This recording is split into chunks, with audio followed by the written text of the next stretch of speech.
Okay, so I guess we'll get started. This is right, no reason not to. This is the Development Review Board for Burlington for, was it March 22nd? And we are Zoom. Are we totally Zoom at this point? Looks like we are.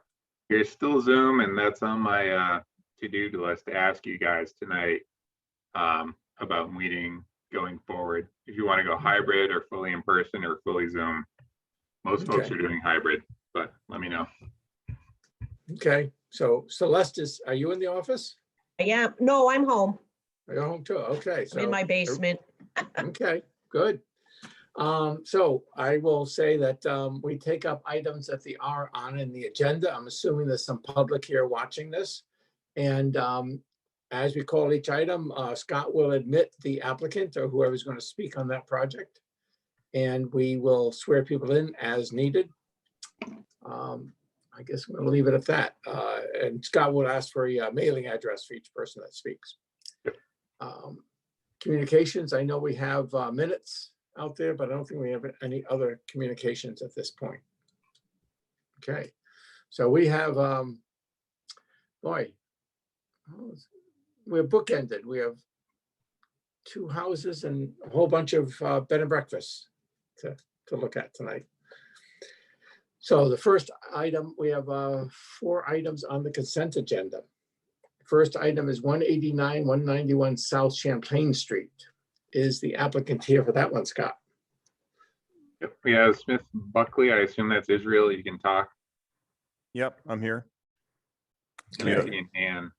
Yep. I don't know if that's Ann Rothwell or not. Should be. Okay. Ann, I'll let you speak as well if you want. And Brad, Sharon Busher has her hand up. Okay. So my first question is going to be whether we treat this as a consent item. So if Sharon, is your hand up to speak on this item? So we would take it off of consent? I had a, sorry, Brad, I had a question about the lot and whether all the trees were removed. It's not really anything germane, except that question. If that could be answered without taking it off consent, I'd be happy.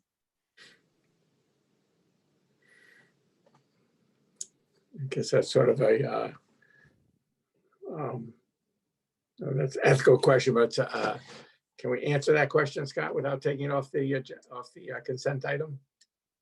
I don't think so, but you could have a short hearing and Okay. have a vote on the fly anyhow. Okay, well then, Ann and Israel and Sharon, if you 3 are going to be speaking, do you 3 swear to tell the truth and whole truth under pain of penalty of perjury? I do. Yes. Okay, so Israel and Ann, since this is recommended for consent, do you mind if I just have Sharon ask her question? Sure. Can you repeat the question? Well, Sharon will repeat it. Sharon? Yes. So I tried to get my question answered before the hearing, so I apologize. I was looking at what was submitted and I saw the street tree that's going to be removed, and that's not my question. Then I was looking at the boundaries of the lot, and it's a small lot, and I couldn't discern from my computer, this is the downside of remote, whether or not you were removing or retaining any trees of size. Can you answer that question, Israel? Well, there are some trees that will be removed. There are also some trees that are staying. The only tree that came up in the original review of this project was the one out on the street, as I recall. And that one is being replaced. It's hard to tell what trees you're speaking of. There are a lot of trees right on the property line, and I'm aware the city is actually The city has a park next door where they're going to be installing a fence. I'm sure some trees will be coming down to put up a new fence. I would gather there's going to be a fair bit of tree work going on. I couldn't tell you, what trees are staying or going at this point. May I speak still, Brad? Just to clarify, Okay, is that all right? sure, that's good. Okay. What's your concern here, Sharon? So uh, uh, I feel that the city currently does not have an adequate tree ordinance in place, just so the applicant knows. And I feel, and I have been looking at tree removal, which has been, we haven't really been focused on the importance of trees. And so as I look at things, I want to understand what's coming down and what's being retained because of the significance of trees. I understand those can be replaced, but when you replace a tree with a small caliber, it takes a long time for that tree to grow of size and really become like the lungs of for our planet, like mature trees do. So I was just trying to ascertain just how many trees were being retained. And so if the applicant can tell me how many trees they believe they're going to retain, that would be helpful. Because I did see the tree line along the property line and was unaware that the city was going to be doing some work also. Well, So I my would question- also suggest, and Israel, correct me if I'm wrong, but you're pretty much building this from setback to setback. Is that true? Yes, that's true. It's a very So- narrow lot. It's Right. it's basically on the setbacks on the side.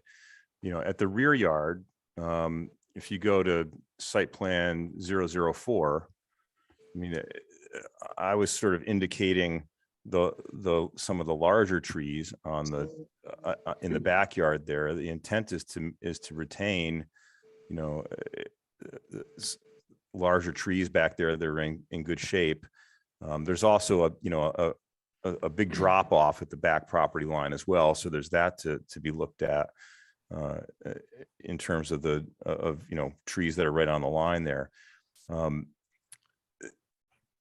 So the intent is to keep trees that are not being, damaged or, by the construction or otherwise in the way. But as you see, there's also some that are right on the line there. So I think that, it's going to be a dialogue with the city probably about, the trees with regard to the fence that the city's putting in at the park side. Okay, thank you. I appreciate your candor and trying to explain that you will be retaining some trees in the back that are mature and that won't be damaged with construction. So thank you. Sure. Yep. Okay. Since we've opened the hearing, I'm going to ask if there's any questions from the board for the applicant at this point. It seemed like a pretty thorough application. We actually did review this previously. Is there anything either Ann or Israel that you want to add at this point? No, we don't have anything to add. We're excited to get going on this finally after, things sitting for a while, for all the standard reasons these days. Yeah. Okay, good. Well, then at that, I will close the public hearing. Thank you. And I think we'll probably just deliberate at the end of the meeting when we deliberate on everything else. So we'll go for that. So the next item is 44 Lakeside Avenue. It's actually, it's just nice to say it's a sauna in a parking lot. Such an unusual application. Is the applicant, I see John Kahlo. Are you here, John? I am. Okay. Brad, Is there this is any- Brad, this Yeah. is Jeff. I'm recused from this matter. You're recused on this, okay. So I'm gonna, John, this is recommended for consent. Do you have any issues with that? No, Okay, I believe, Does I understand that there's a couple of outstanding permits. Mary, could you comment on, do you have, you mentioned that they were listed. I don't see them in the staff report, but, John, they're attached to your OpenGov account. oh, But okay. I can provide them by email if that's easier for you. That'd be great. And then I'll just follow up with Charlene. Is that the idea? Yeah, you can work with Celeste to close those out. Oh, okay. Oh, great. Yep. Yep. Hello, Celeste. We're Okay. here for you. So then I've got to ask if there's any members on the board that object to treating this as a consent item agenda. No. Is anybody here on the public, Scott, to speak on this one? If you'd like to speak to 44 Lakeside, raise your hand. Nobody's got their hand up, Brad, and I don't see anyone raising it now. Okay. So does somebody want to make a motion on 44 Lakeside Avenue? I'll make the motion, Brad. I Okay. move that we approve the application and adopt staff findings and recommendations. A second on that? Chase, great. Any discussion? All in favor? 1, 2, 3, 4. That's what we got, 4 in favor. Okay, it's approved, John. Thank you very much. Have a good evening. Okay. The next item is 426 South Winooski Avenue, application for a bed and breakfast within an existing ADU. It's Scott and Stephanie Mapes. Is somebody here? Yes, Matt? Scott Meeks here. Hi, Scott. Scott, this is recommended for consent. Are you okay with that? I am. Okay. Anybody on the board object to treating this as a consent and item agenda? No, but Brad, I'm also recused from this one. Well, okay, bye, Jeff. Is there anybody in the public here for this one, Scott? No one's got their hand up. Okay. So does somebody want to make a motion on 426 South Winooski? I'll make another motion. Great, Brooks.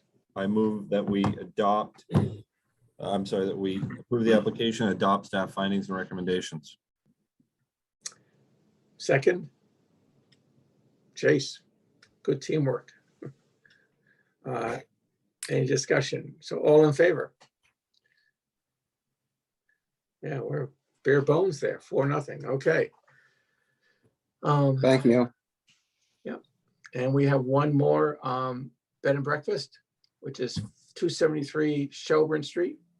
Terry and Giovanna Uranga is the applicant here for this one. Hi, yes, I'm Giovanna Yaranga. I don't know if you can. Well, Giovanna, have you seen the staff report and the recommendation for approval? I have.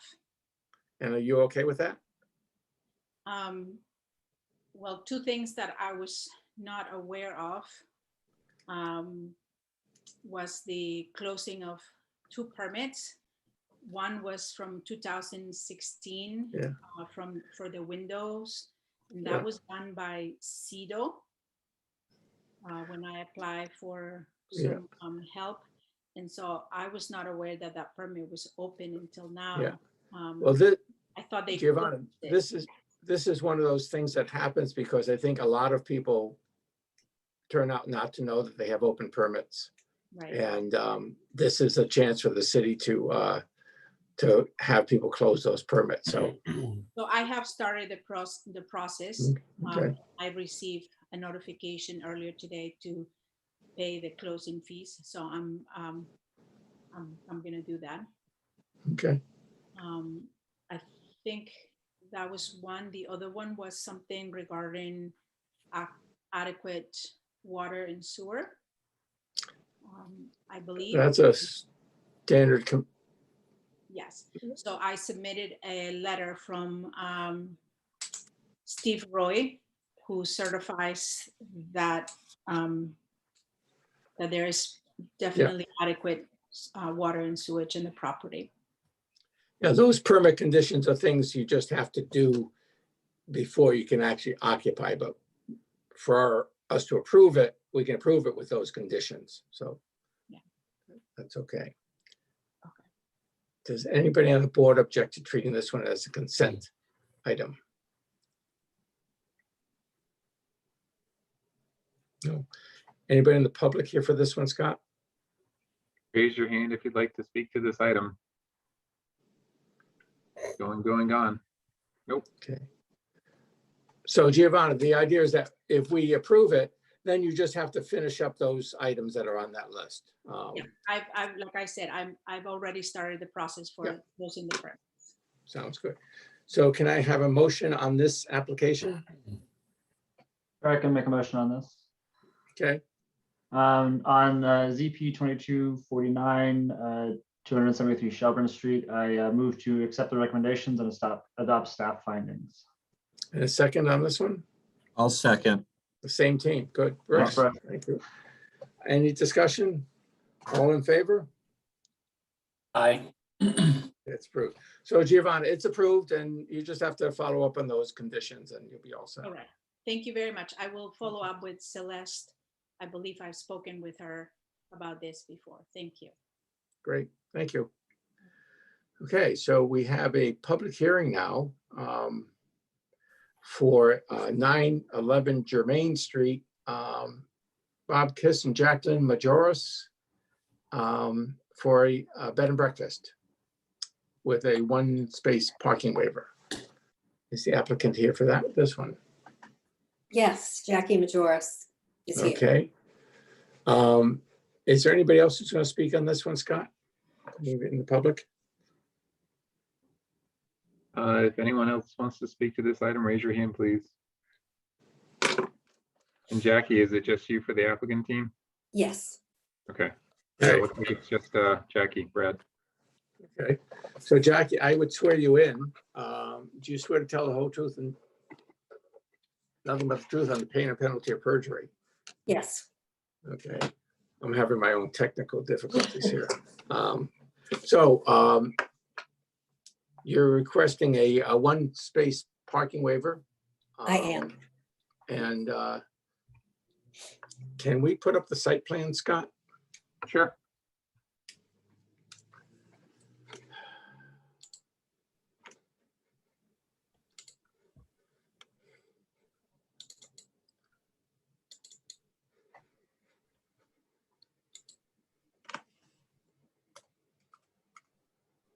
Is that good? Great. I got my thing working now. Good. So I'm at a disadvantage because I can't open up my files here. The B&B requires one extra space for the 2 plus in the house plus 1 additional. Am I correct in this? Mary, is this your project? It's mine, and it's it requires 5 spaces, 2 for the owner's unit, and then Okay. 3 for the 3 bedrooms in the other unit. Okay, just now being able to open my documents here. And so how many spaces are on the site now? We recognize 3. The site plan suggests 4, but that the driveway to the right of the house is not that long, as evidenced in the street photo that's also loaded onto the DRB page. So it's, you can't park outside of the front yard setback, is that the issue? I'm not sure I follow, but the driveway on the right is long enough to accommodate 1 car. So Okay. technically, the way I've seen it and reviewed it, I see 3 legit parking spaces on site. The duplex already triggers a 4 space requirement. So if it was a 2-bedroom short-term rental in the other unit, the same number of parking spaces would be required for that as is today for the duplex. By adding a 3rd bedroom as a short-term rental in that unit, you have to up the parking count up to 5. So that kind of creates the 1 space parking waiver. Okay. I guess I'm confused, Ryan. The notes, staff reports say there are 4 parking spaces, the same as in the current use, but it sounds like you're saying there are only 3 spaces. I'd have to go back and check, but I hope that I hinted at that there was a credit of 4 because the parking requirement for the duplex today is 4, even if they didn't have 3 space, even though they have 3 physical spaces on site, the parking credit is 4. Because the proposed change of use, if it were a 2-bedroom short-term rental, would not up the existing parking demand. Whereas by having a 3rd bedroom, it creates an additional parking space, if you can follow that. So So Ryan, lots it's of- a case of 2 tandem spaces plus, so they have 4 spaces and they need 1 more. Is that right? Yeah, In by the left numbers, driveway yes. And the right driveway? By both driveways, but the driveway on the right of the house is not today, per the evidence and the applicant's confirmation, that's only supports 1 parking space. The site plan suggests that it would support 2 Is it physically 39 on feet site. deep, That's Ryan? that's the issue. Is it 39 feet deep, Ryan? Yep, that's the way it reads, yes. Okay, so that's long enough for 2. That's long enough for 2 under present parking standards. So they're shy of 1 space, it seems like. My point is the site plan isn't on one, it isn't accurate. Oh, okay. Sorry. If That you go makes to a the street, key difference. sorry, if you go to the street view, back up a page, Scott, and you go to the street view, you can see that the driveway on that side is 1 space deep. So That in the let's go to the photos. Yeah, it's that one. The next one down. You'll go down a page. There. It's hard to see. It's black and white, but behind that scooter is grass and a small walkway. So it's not paved all the way back there. So and the applicants provided photos that they can park. Obviously, you can fit a car back there. That's too deep, but it equates to what appears to be parking on grass, which isn't a legit parking space. Jackie, did you have a comment on that? I do. I mean, I think the whole discussion about the parking space has been pretty confusing throughout the process. And, I might have added to the confusion. But just to sort of clarify, on the 9 Germain side of the house, there's a driveway with a garage at the back of it. That driveway is 56.5 feet long. So in fact, it could accommodate 3 cars. We don't usually ever have 3 cars there. We have 2 cars. And so I sort of call it a parking space for 2 cars, but in fact, it could accommodate 3 cars. It's paved all the way back to the garage. On the 11 Germain Street side, and I'm going to take just a minute to give a little history. When we moved into the house, there was a carport in the backyard. The driveway on 11 Germain extended beyond the house to the carport. That driveway was cinder, gravel, and dirt. And over time, we took down the carport. We brought in soil in the backyard so we could have grass. It took a really long time, but we left that back space of the driveway pretty much as it was. So it's marginally maintained, but it's always been sort of a parking space, but it's not used that often, but it is a functional parking space. There is no walkway there. The photo that was taken in 2014 shows the tenant's scooter, and behind it, I'm not even sure what the tenant put there, but it could have been either cardboard where he thought he was going to store the scooter, or a board, but that was nothing permanent. It hasn't been there for years. And there's really no grass there. There are some weeds there. And over time, we actually took some extra fieldstone and sort of tried, after this photo was taken, and placed it randomly in that spot to sort of help define that parking space. So even though it's not used often, it is a functional parking space. It's not a grassy area. And we think that that driveway can accommodate 2 cars, and always has been a driveway. We haven't really changed it. And it accommodates 2 cars. And in fact, the driveway on the other side of the house could accommodate 3 cars because it's paved all the way down to the garage. Okay, thank you. And Ryan, I'm trying to understand what you had said before. Is what you said before that they have credit for 4 spaces because of the change, the zoning changed and they would be credited for having 4 spaces, whether they have them or not? Is that sort of what you said? Hard to explain, but the point is that if the applicant were requesting a 2-bedroom short-term rental in 11 Germain, the other unit, that 2-bedroom short-term rental would still trigger 2-space requirement, whereas the current duplex requires 2 spaces for that unit anyway. So there's no change or increase in demand for a 2-bedroom short-term rental.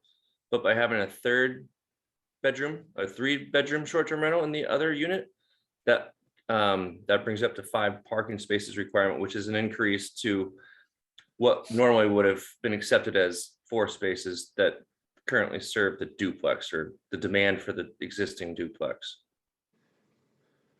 I So think if I it's just understand- retention of nonconformity, Brad. Say that again? I think it's just about retention of nonconformity. Right, duplex requires 4 spaces. This predates the 4-space requirement. It happens to have 3, right? So it's the nonconformity can be retained but not expanded. What, but isn't that the issue, that it has more than 3 spaces now? I'll defer to Ryan, but I think that's why the parking waiver is coming into play. Well, I mean, correspondence with the applicant, if there's whatever history, there's nothing to prove that as far as old zoning permits and site plans, there's nothing that shows a 2-space deep parking or driveway on that side of the structure. To me, it looks like there's not driveway behind that scooter. That was my initial intake. I asked the applicant about it early on in the process. I mean, one response was that there was indeed 3 spaces. So it's, I don't know, it's not entirely clear. And you know, if it's, yeah. okay, so, and you didn't have any, there's no permits that define how many spaces they had. Correct. Okay. And the 1 parking space waiver, Ryan, you're assuming 1 space on the 9 side and 3 cars on the 11 side. Is that what you're saying? The 11 side requires 3 spaces where you want I'm to just, put the no, I'm looking waiver. at the site plan. I'm not jumping you. I'm looking at the site plan and saying on the driveway on the left has 3 cars, the driveway on the right has 1 car according to you, and that's 4 spaces, right? Thus the 1 space parking waiver. Right, yeah, we can only count 2 tandem spaces in one driveway, in each driveway. So 4 existing, or I still don't understand how you're getting to the 4, Ryan. You're saying there's only one on the right-hand side, and we can only count 2 on the left-hand side, because you can't park triple tandem. you can't count triple, exactly. So there's 2. The hard to explain. I mean, Scott said it's an existing It's existing non-conformity. So it's existing duplex non-conforming parking situation, but it's existing. So therefore, there's a 4-space credit, if you will, to say you got 4 spaces to accommodate the existing duplex, although albeit in a non-conforming parking manner. So there's the 4 credit. And thus the 1 parking space That's waiver. the 1 parking space waiver. I guess I see it differently. It's a non-conform, they required 4, they only have 3, but it's a pre-existing non-conformity. So we Right. can't enforce the 4 on them for the existing use. But they are asking for additional, they need at least 4 for this new use.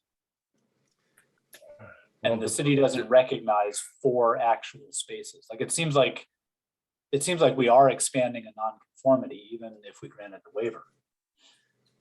Well, the applicant is presenting the case that they actually have tandem on the right-hand side too. Fair enough. And the only picture we have of that is that one in the driveway with a motor scooter in it, right? Yeah. Correct, yeah. Okay. Maybe Jackie could tell us a little bit more about how the rental is going to occur and the parking plan is, are 2 spaces going to be assigned to the Airbnb side. I guess a question to that too, and that it sounds like from your letter that that's been used as a long and a short-term rental for about 30 years. How has parking worked out in that time? So generally, everyone who, both long and short term, they park in the driveway. We very rarely have, I don't think we've ever had a long-term guests in the last 3 years that have more than one car. People park in the driveway. Currently, actually, to complicate matters even more, the only time we've ever had 3 cars is right now. We have 3 travel nurses, and they are parking 2 cars in the driveway, generally 1 car in the street, and occasionally 1 car in our driveway. But that's the only time in the past 30 plus years that we can remember ever having either short or long-term tenants with 3 cars. Most often it's just 1 car and they park in the driveway. It has not been an issue. And again, I mean, I think this whole issue has been pretty confusing, and maybe Ryan and I didn't communicate as well as we could have with one another. But when I was talking about, when he was saying, I said that we only use 3 spaces, that's really what I meant. Like in general, we're only using 3 spaces. I wasn't talking about capacity, because I think we have the capacity to park more. We have capacity about 2 cars on the right hand, on the Germain, on the 11 side, and 3 cars on the 9 Germain side. I was just talking about how most often now we use it. We use once, most often we're just using 1 space on the 11 and 2 spaces on 9. And the aerial photo, I think, is just misleading. As I said, it was 2014. I have no idea what was placed behind the motorcycle. The area is hard packed. It's not grass. It's very hard to grow anything there, except maybe some occasional weeds that we pull out, and we just always use it as a parking space when needed. And I did submit photos of people, our guests now have been parking in the driveway during the winter.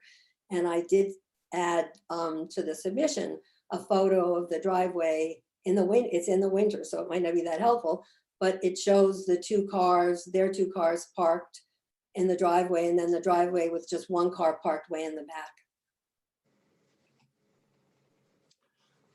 How many cars do you have, Jackie? One, thank God. Okay. So it sounds like we're making a decision based on a 2014 photograph. Has anybody gone over there to do a site visit to see if the right-hand side will take 2 cars? I did submit photos. I'm looking at. Find them. Are there more than just the 2 photos that we have? Yeah. Yes, they are. I didn't, fortunately, I didn't get that loaded. I tried to upload them into the OpenGov platform. I assumed they were there. When I looked at it, it looked like they were there. Do you have them, Ryan? Yeah. And I emailed them to Ryan. It'd take a moment, but I can retrieve them in the permit system if you wanna. Yeah, my bad.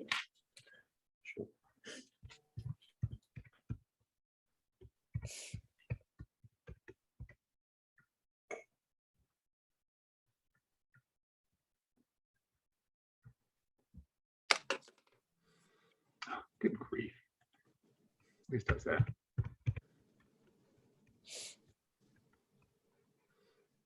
Good password, Scott. I made sure that was turned off. Yeah. All right, 9 to 11, is that right? Yeah. Yeah.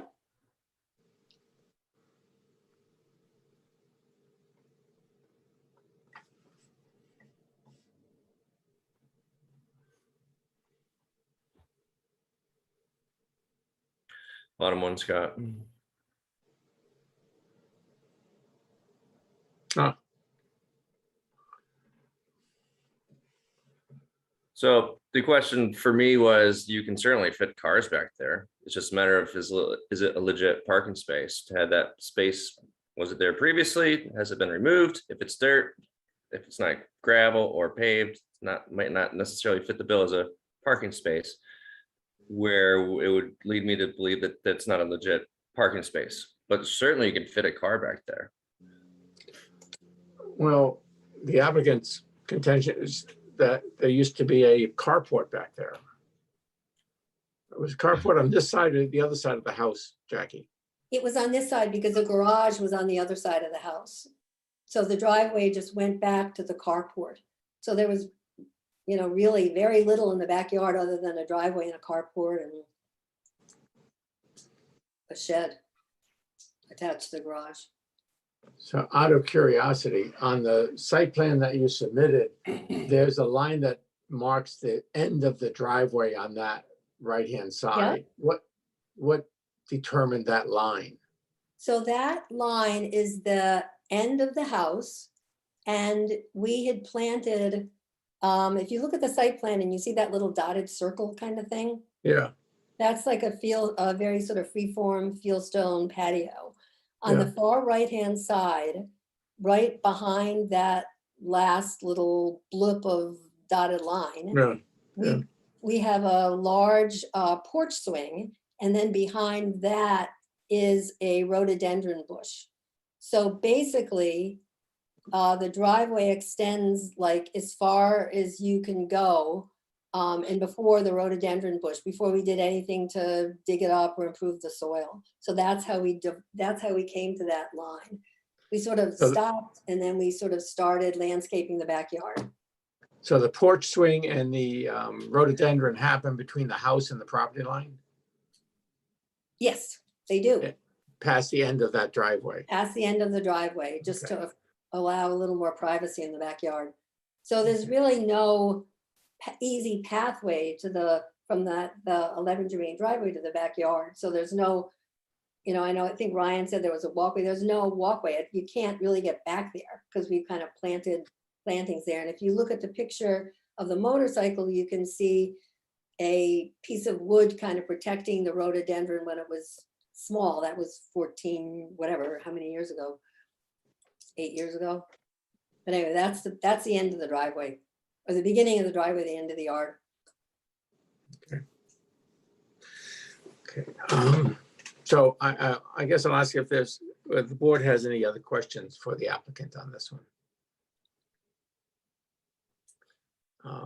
Because I think we probably want to deliberate and then decide if we're going to make a decision, if we want to try to get more information. No more questions. Jackie, anything?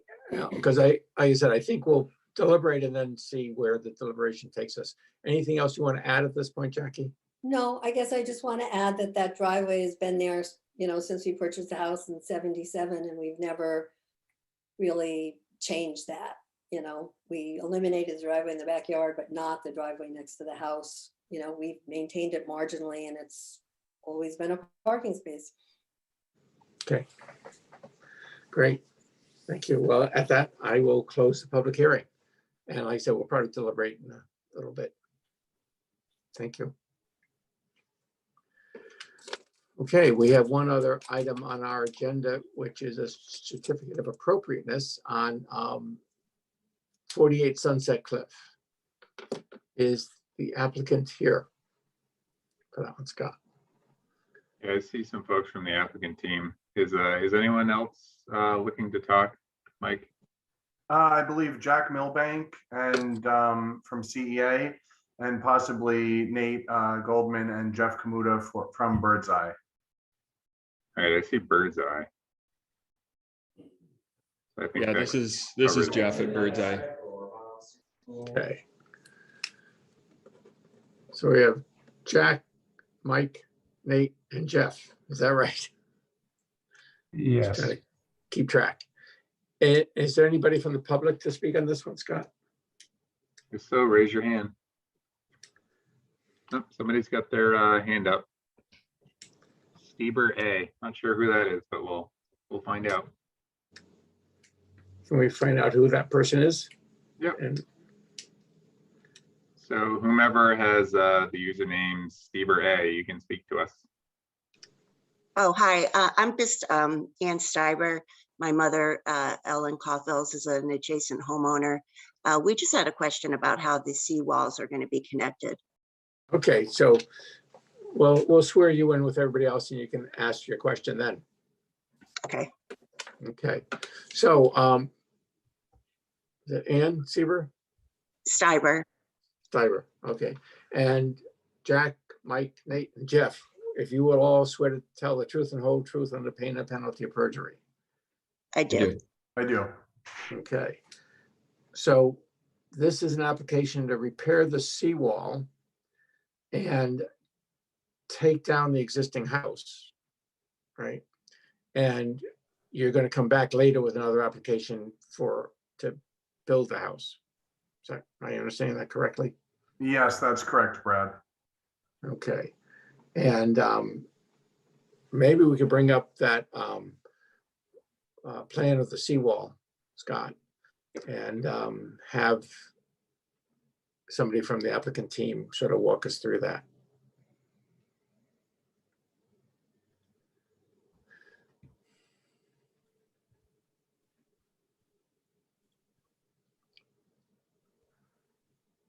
Okay, this is Mike Koch from Civil Engineering Associates. Just want to give everyone an idea of where this property is in Burlington. If you're driving north on North Avenue and you make a left onto Star Farm Road and you continue driving in a westerly direction, you cross over the bike path and the road becomes a private road, which is called Sunset Cliff Road. You keep going and the house is going to be on your right. There is an existing single family house there with an existing seawall that has numerous failures. If Scott could bring up the existing condition photos, please, and maybe scroll through those just to give the board an idea of the condition of the current seawall out there. So that is looking from the water back towards the house. You can see there's an access staircase that's actually owned by the Sunset Cliff HOA. They have a narrow strip of land that's their beach access. And underneath those canoes or kayaks on the left of the photo, there's a silver one and a blue and yellow one. That's actually the neighboring seawall. So you can see that the adjoining property owner has an existing concrete seawall. And then you have this existing seawall at 48 Sunset Cliff, which is in quite a state of disrepair and failure. And obviously the landowners don't want to see a complete failure. They want to protect their investment in this property. And then if you could scroll down to some of the other photos, you'll see the existing house, which we're applying for demolition. And then you can also see some more of the failing seawall and cracks. And if you scroll down some more, you can see part of the seawall looks like it's actually toppled over. And then right around where that aluminum boat lift is around the property line. And then all the way to the right of that photo, you can see the neighbor's concrete seawall there that starts going up at quite an angle. Notice that the beach is mostly made up of ledge and broken up ledge. It's not a sand beach. And I might circle back on that later. If we could just scroll down a little bit more, you can really get a feel for the condition of this seawall and why it's really past due for replacement. We suspect that the existing seawall did not have adequate drainage, and that's why it failed. And we are seeking to replace it with another seawall that's concrete, replacing it in kind, so to speak. Because the two adjoining properties have existing seawalls that are concrete. And we do believe that this one, with some adequate drainage installed behind, in this case, that would be crushed stone and some piping, will add to the longevity of the future seawall, as well as the stability of this part of shoreline in Burlington. So yeah, looking at these photos, you get a real appreciation for what we're working with here right now. There's an existing wooden deck there. The elevation of that is 105.4, and that's also going to be the elevation of the top of wall for our proposed seawall. So that gives you an idea of kind of the scale of it. So looking at those photos, I think everyone has an understanding. That's a photo of the front of the house down there, and that we are applying to demolish. And we actually just this afternoon submitted a zoning permit application for the replacement house, which I'm sure staff will review when there's a moment, and we'll meet before you again to permit the replacement single family residence. But right now, if you think of this as a two-phase project, phase one is right now, which is the removal of the existing failed seawall and the replacement of it, and then the demo of the existing house. And phase two will be a proposed replacement single family residence there. We've been working on behalf of the landowners, the Zactors, with Birdseye in developing these plans and the proposed construction. And we have met with the Conservation Board and received their approval. And that is pretty much my introduction to the project, and just wanted to see if anyone had any questions, or if Scott perhaps had anything to add to that. I have a question for you that I'm trying to understand. Your concrete seawall on the right side, I don't know if you call it the north side, goes slightly past your property line to that stair for the association to meet an existing concrete wall, it looks like, if I'm reading the plans right. On the left side, or maybe the south side, it stops short of your property line. And that's where the gabins are that you're cutting. And I'm not sure what the wall is behind that. It says NC. I don't know what that is. And so I'm trying to figure out what happens to the termination on the other side of your wall. Is there a wall that you're connecting to behind these gabins? Yes, there is an existing concrete seawall, which does cross over onto our property line on the west side. Okay, that wasn't really apparent in the photos. So what are the gabins doing there? Is there, see, we've got all that concrete behind it. They are lower down in elevation. I think we could take a look at that existing condition photo. I don't know how well it details that part of the property, because there are quite a few cedars there. But I'll also wanted to see if Jack Milbank had any input on the existing gabions that are there in relation to the concrete seawall. The gabions were placed, I'm sure, when they were originally set to soften that corner of the wall for wave action. They kind of absorb some of the energy. And in our proposed conditions plan, those will get replaced in that corner. And really there'll be no change. I'm not sure why on this, I'm not sure what sheet I'm looking at here, but it looks like they've been removed for, oh, that's on that plan. There's a note that they're going to get replaced on one section of the plan. But anyway, the two ends of the wall, the get tied into existing concrete with a reinforcement with some rebar, and so we don't create voids between the properties. And we do have a permission. We did get the homeowners association has agreed to letting us tie in under their stairway. Okay. Is there any questions?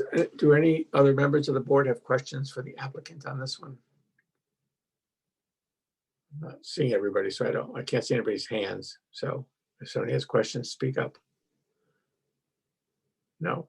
I do, Brad. Yeah.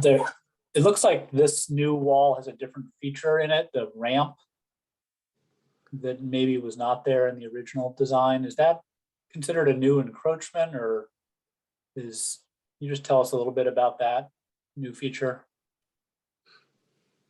Yeah, you are correct that the ramp is a new feature. The old wall did have a set of stairs allowing beach access for the homeowners. And if we pull up the existing conditions site plan, you can see the footprint of the existing wall.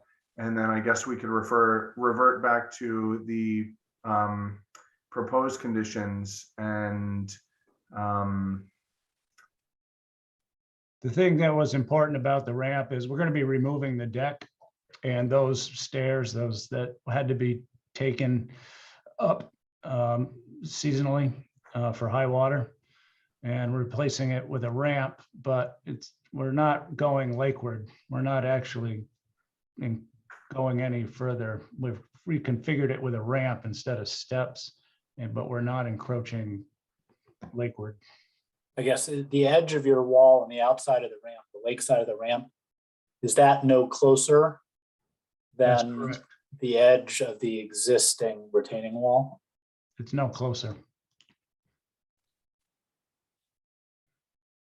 Okay.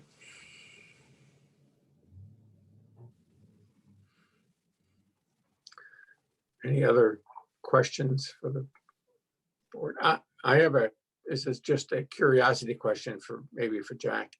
Is there a lakeside property line that exists, or where does one assume that? Is that by elevation of the lake? It's by deed in almost not every situation, but on lakefront properties, property lines extend to a term which is called low water. And low water can mean many, many things. It's really a legal interpretation. Yeah. It goes to case law and depending on what situation you're in. But the answer to your question is no. If in certain practices of law, it goes till they converge on each other. That's your property. But we know the lake is subject to public trust, and that's why low water is so vague.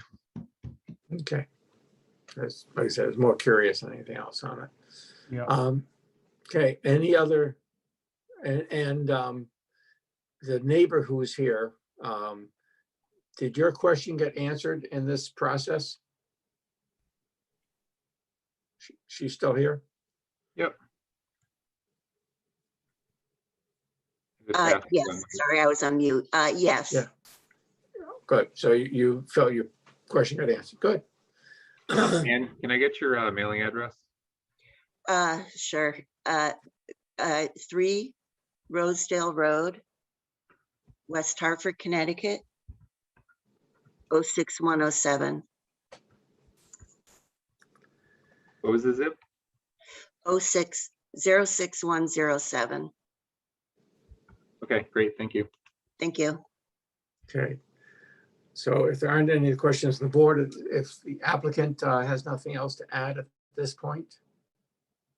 Is that true? That's correct, yes. Okay, we will close the public hearing then. We will probably deliberate in a few minutes on this one. Great, and I think that is all the business we have. Is that right, Scott? That's all the business we have, that's right. Did you want to talk briefly in deliberation about meeting format moving forward? Sure.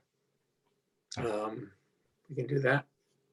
We do that in the meeting too, can't we? Absolutely. So, so your question is, do we have an opinion about Zoom, in-person or hybrid?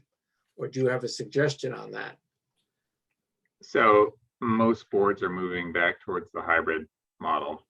The legislation, as I understand it, enables fully remote through the end of the year. But with things seemingly calming down again, the mask mandate's gone. As I say, a number of boards are moving back towards hybrid. So Pine Street, physical location, and I know applicants in particular like the remote option. Just out of curiosity, how does staff feel about this? That's a fair question. It's easier to be fully remote. But, you know, we're staff, right? We're here to support you guys to do what you want to do. Okay. And I mean, well, any opinions from the board that's here today? I prefer fully remote or fully in person, because I found some of the times the hybrid was confusing. So I wouldn't be a proponent of the hybrid model. I guess my experience tends to agree with you, Brooks, that I found the hybrid more challenging than this, even this on my iPad today. But I go either way with if people felt strongly one way or the other. Anybody else have an opinion on this? I didn't mind the hybrid so much. Or I guess I would petition for either hybrid or remote in terms of just allowing flexibility for attendance. I've just found it to be more convenient. You like having some people come in person or have that I don't option? mind it either. Yeah. Yeah. Yeah, I mean, if more people came, I suppose it'd be a little easier, but Jeff, did you? I don't have a strong opinion. It does seem like hybrid was clunky at the beginning. It felt like we got better at the end. I think I'd go with the flow.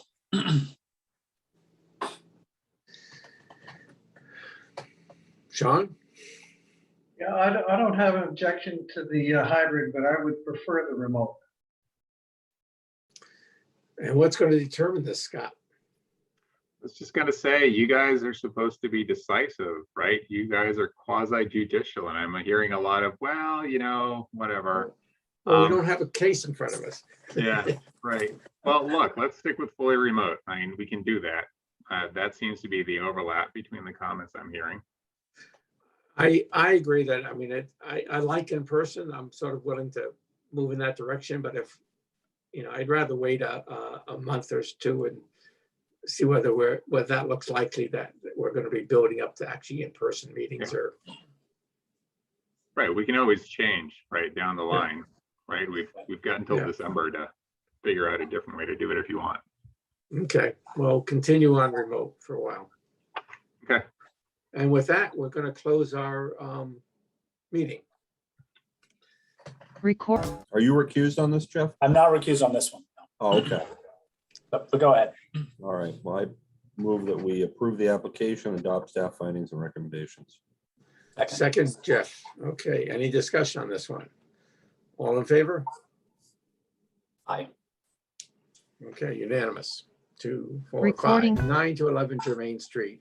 I move that we approve the application, adopt staff's findings and recommendations, and approve the one parking space waiver on this site. Is there a second on that? Brooks seconds. And I actually wanted to go back and look at staff's recommendations on this thing here. Staff's comments. Yeah, so they were recommending conditional use approval here. So any discussion on the motion? Would you be open to making clear that the parking for the B&B has to be provided on the B&B side and the owner parking on the other side, so there's no confusion in the tandem parking? Oh, Sure. That's a good idea. Yeah, it's a good idea, Jeff. Yeah. Yeah. That's fine with me and fine with you, Brooks. Yeah. Yeah.